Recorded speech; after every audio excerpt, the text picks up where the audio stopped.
get your thoughts around these two stories very quickly.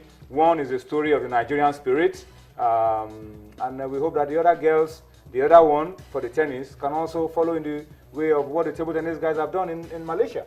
Both stories gladdens your heart. One is for the future, one is for the now. It typifies the Nigerian spirit, like you said. And if you're in a group that has India, Slovakia, Republic, Vietnam, Switzerland, and Turkey, and you're still able to come tops, it does count for something.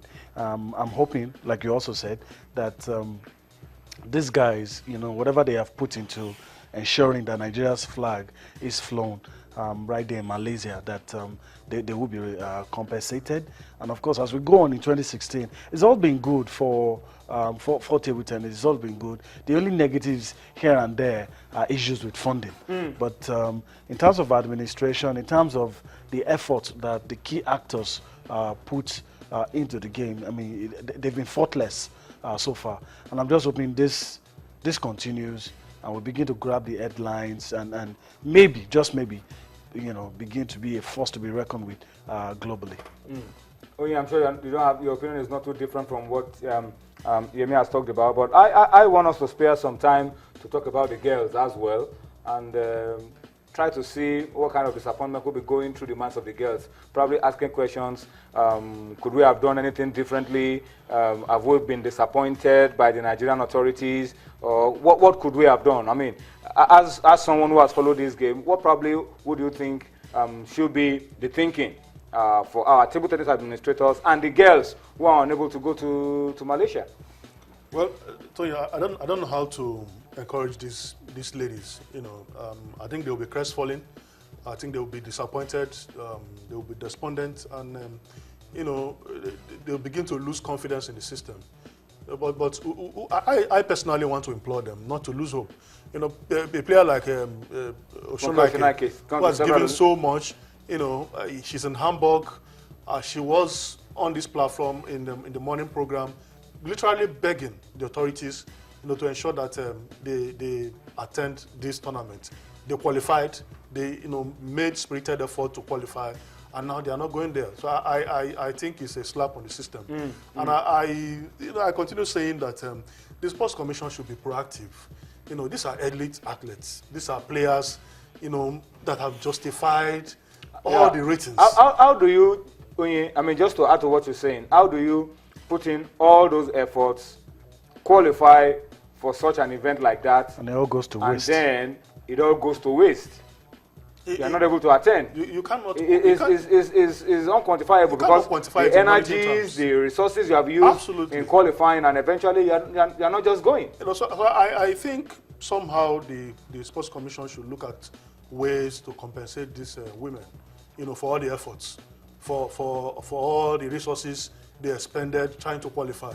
We're happy that the likes of Aaron Okwadri, Segun Toriola decided to take their destinies into their hands and ensure that they attended this tournament.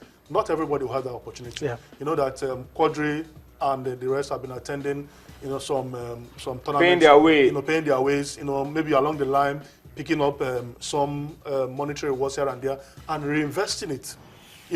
I think it's also a big lesson to some of our athletes. You see, try and escape from the system. You cannot stay. If you have the talent, you cannot keep on complaining. If you have the resources to keep improving yourself, try and invest in yourself. In yourself. At the end of the day, you are better off for it because you'll be able to expose yourself to better opportunities outside this country, and you also along the line also make money. So I think structurally it's not good, but for the individual athletes, this is the only way to make it count for yourself, and for everything that you have done, to get to this level. But I feel sad, honestly, for these women. Oshunake was literally begging, shedding tears, and at the end of the day, nothing happened. Is it that our administrators are stone-hearted? Well, maybe we have other priorities, really. Or maybe the funds are just not there. The funds are not just there. But Yemi, I want to ask you as we wrap up the discussion. Before I come to you, let me just read this one because we can talk about administrators and what they could have done a lot more. But let's talk about this man, Segun George. That's his name. The International Table Tennis Federation have given him a merit award, and it is the highest level of awards by the world bodies, the highest merit award ever by the IWTF, and they've given it to Nigeria's Segun George to recognize his outstanding contributions to table tennis globally. Is the only Africa honored among the 6 people honored by the International Table Tennis Federation, the IWTF. All right, so that's some good news. Segun is a former president of the Nigeria Table Tennis Federation, a former ex-president of the African Table Tennis Federation, and now is the chairman of the Presidential Advisory Committee of the International Table Tennis Federation. So he was honored today alongside 6 other persons with the highest award, merit award by the IWTF, and is the only African so honored. So I think that's good news for Nigeria. Recognition coming in some other ways for Nigeria. Yemi, I was going to come to you.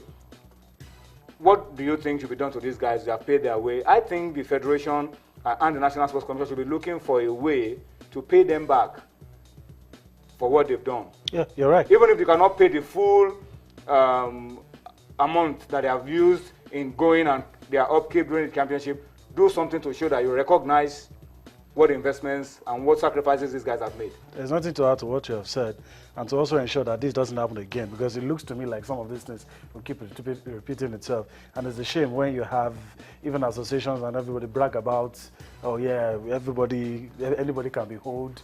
This one holds money, that one holds money. I think it's bad. I think it has to get a point where the administrators will sit down. The calendar is read before everybody's face. You know what will happen and when it will happen. And so there should be a plan, sit down. I think we really don't see sports as an investment. And I think that's where the problem is. All we see it as just take money and trade that. But if you see it as an investment, you know that whatever you spend will come back to you.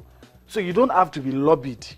Nobody has to beg you. You have the understanding. You have the understanding. You are investing and you are sowing a seed. And when it gets to a situation where you know, okay, we don't have the funds to do this, use your initiative, use your influence, maybe with the government, corporate bodies, that look, these people have to be in so place at so time. We don't have the funds, but we know the enormous benefits that will be derived from this, the quantifiable and the ones that we cannot quantify that will be derived from this. So let's rally around this people. Because, it scares me if we're talking about repaying guys, because I'm scared that some of these things might just happen again.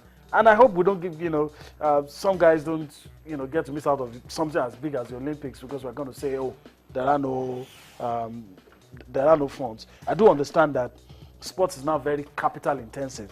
You cannot escape just putting in meager, resources and expect to get the results. You have to go all the way, and I hope we're going to be able to do that. All right, let me give you some news from the World Table Tennis Championship.